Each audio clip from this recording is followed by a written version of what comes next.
Hello à tous et bienvenue pour un nouveau tutoriel. Ça faisait un moment que je pensais à faire ce tutoriel là et du coup ça y est, j'ai trouvé le temps pour le faire, donc c'est parti.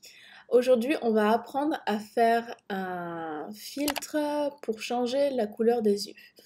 Donc pour ça vous avez de la chance, Spark AR a fait récemment une mise à jour qui est l'iris tracking, donc du coup qui permet à la nouvelle image, donc la nouvelle couleur d'iris, de suivre le mouvement des iris réels en fait. Donc du coup ce qu'on va faire, c'est tout d'abord vous allez vous rendre sur le lien que j'ai mis en bas dans la description pour télécharger le iris.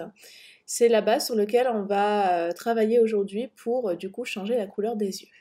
Une fois que vous avez fait ça, vous allez faire glisser le fichier Iris Tracking ici dans les assets. Vous allez simplement dans vos fichiers et vous le faites glisser, ou alors vous faites Add Asset, Import from Computer, et là vous faites importer le fichier que vous avez téléchargé, donc le iris. Et maintenant, vous allez tout simplement le faire glisser dans le Face Tracker. Donc si vous n'avez pas le Face Tracker qui est apparent, vous faites Ajouter, Face Tracker et vous faites Insérer. Donc on clique et on fait glisser dans le Face Tracker. Et là, vous avez du coup un cercle qui vient de s'insérer sur votre visage. Vous allez le dupliquer, donc commande C, commande V. Comme ça, vous en avez deux.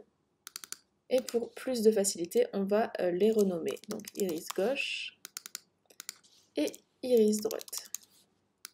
Une fois que vous avez fait ça, vous allez cliquer sur le Face Tracker dans le menu scène à côté et vous allez le faire glisser dans le Patch Editor. Donc si vous n'avez pas le Patch Editor qui s'affiche, il suffit d'aller dans View, Show Hide Patch Editor et là il va s'afficher en bas. Donc vous faites glisser et vous allez avoir ces trois fonctions qui vont s'ajouter.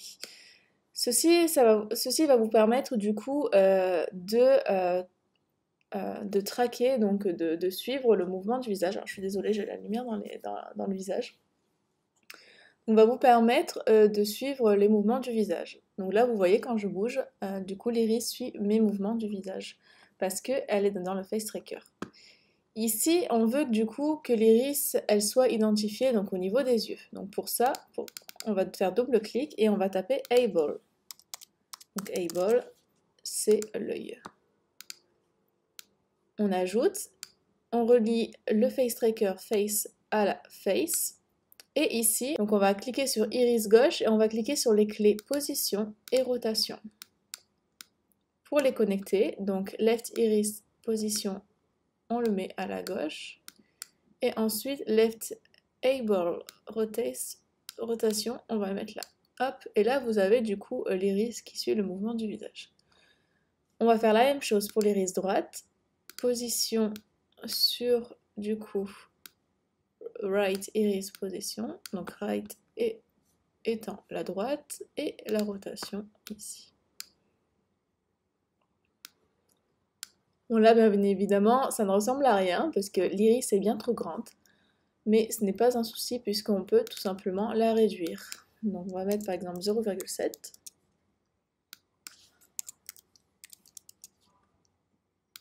Ça me semble correct. Et on va faire pareil de l'autre côté. Du coup, une fois que vous avez fait tout ça, il vous manque plus qu'à rajouter un matériel du coup à l'iris, donc le matériel qui est là, lui rajouter une texture pour donner l'impression d'avoir des yeux, parce que là pour l'instant c'est juste des cercles sur des yeux. Donc vous vous rendez sur Photoshop. Moi j'ai téléchargé du coup une image d'yeux, que vous pouvez trouver sur internet. Moi je l'ai téléchargée sur Shutterstock. Et on va extraire du coup l'iris pour avoir le résultat le plus réaliste possible. Donc moi je sélectionne l'outil ellipse. Hop. Et je vais faire un cercle. Donc un cercle plein, c'est important. Et on fait glisser là. Je déverrouille le calque et je le mets par-dessus mon calque ellipse en ayant bien fait attention que du coup l'ellipse se trouve au-dessus de l'œil au bon endroit. Donc, le calque yeux au-dessus du calque ellipse et je vais cliquer sur Alt et cliquer entre les deux calques pour que le calque du dessus soit incrusté dans le calque du dessous.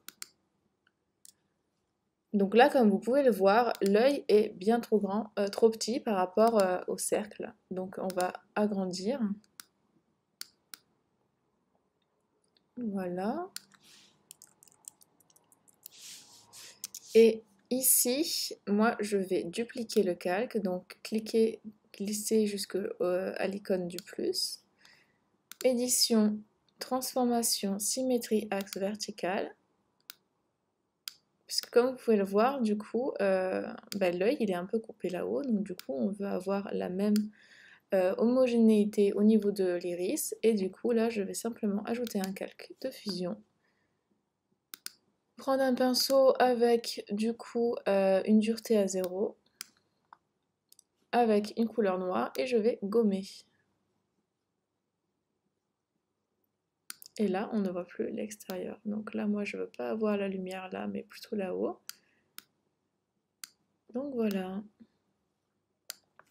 Ici, on a notre première iris. Donc, on sélectionne tout, on aplatit, fusionner les calques. Je clique sur commande et je clique sur le calque. Ça me sélectionne l'œil. Image recadrée. Fichier, exportation, exportation rapide au format PNG. On retourne sur Spark AR. On n'a besoin que d'un seul œil puisque l'iris, elle va être dupliquée. On va dans le fichier iris qu'on ouvre et on clique sur Lambert 1. Texture, New Texture. Et on télécharge l'iris que l'on vient de créer sur Photoshop. Ici, vous voyez que du coup la couleur c'est grise. Pour avoir la couleur réelle des yeux, il faut le mettre sur blanc. Donc là, vous avez la couleur réelle de vos iris. Comme vous pouvez le voir, ça reste quand même très faux en fait. Ça fait pas vraiment un effet réaliste et c'est pas ça qu'on veut. En fait, moi, ce que je fais pour avoir un résultat réaliste, c'est que tout d'abord, je vais rajouter un face mesh par-dessus. Hop, Add Object Face Mesh. Créer un nouveau matériel. Flat. Et là, on baisse à 0. Donc déjà, ça va couper l'iris au niveau du haut. On va avancer un peu le face mesh pour que du coup, ça soit un peu plus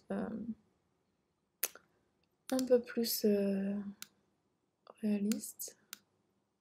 Voilà, donc là vous voyez, les yeux, ils sont en dessous, et c'est ça qu'on cherche. Et ensuite, ce qu'on va faire, ça va se passer sur Photoshop. On va aller gommer les contours de l'iris pour que ce soit un peu plus naturel, et pour que ça donne un esprit voilà, un peu plus naturel au niveau des yeux.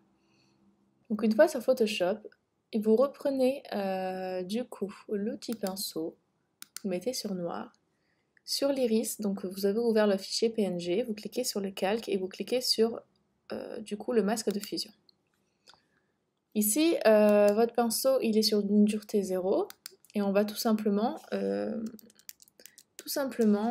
réduire la netteté, la dureté des contours, on va rendre ça un peu plus flou. Donc n'hésitez pas à prendre un pinceau un peu plus petit parce qu'on ne veut pas rendre trop flou autour.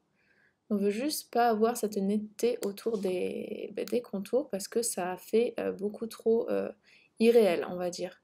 Le tout, ce serait que l'iris soit fusionné avec la vôtre, en fait, si vous voulez, comme un peu comme une lentille. Hein. Que ce soit un peu fusionné entre les deux lentilles, pour pas qu'on voit qu'il y en ait une par-dessus. Voilà, une fois que vous avez fait ça, vous faites fichier, exportation au format PNG. On va mettre iris 2, comme ça au cas où on revient en arrière.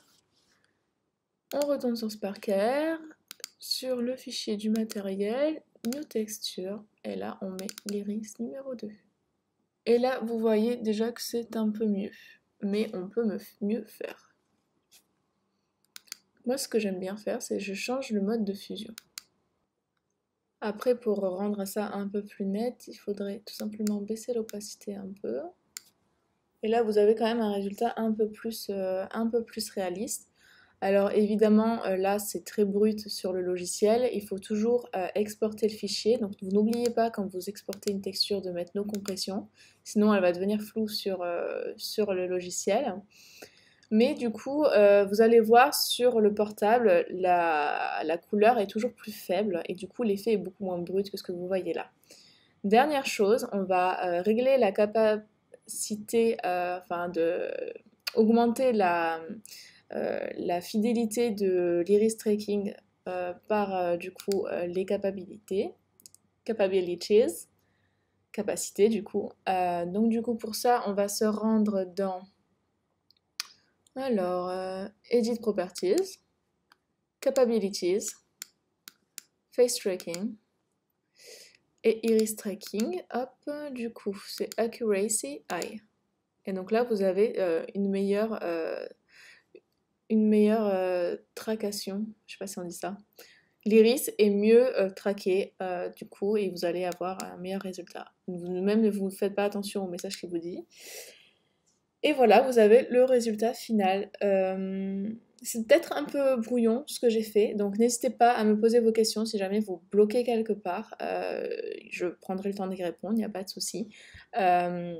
Et puis je vous mets le résultat final d'autres projets que j'ai terminés en utilisant cette capacité, sachant qu'on n'est pas obligé de refaire des yeux réels, on peut faire des choses un peu plus marrantes comme l'exemple que je vais vous montrer ensuite. Et voilà, n'hésitez pas à me partager du coup vos filtres réalisés avec mes tutos. Je serais ravie de voir un peu à quoi a servi ces tutoriels. Et je vous retrouve pour un prochain tutoriel très vite. Bye!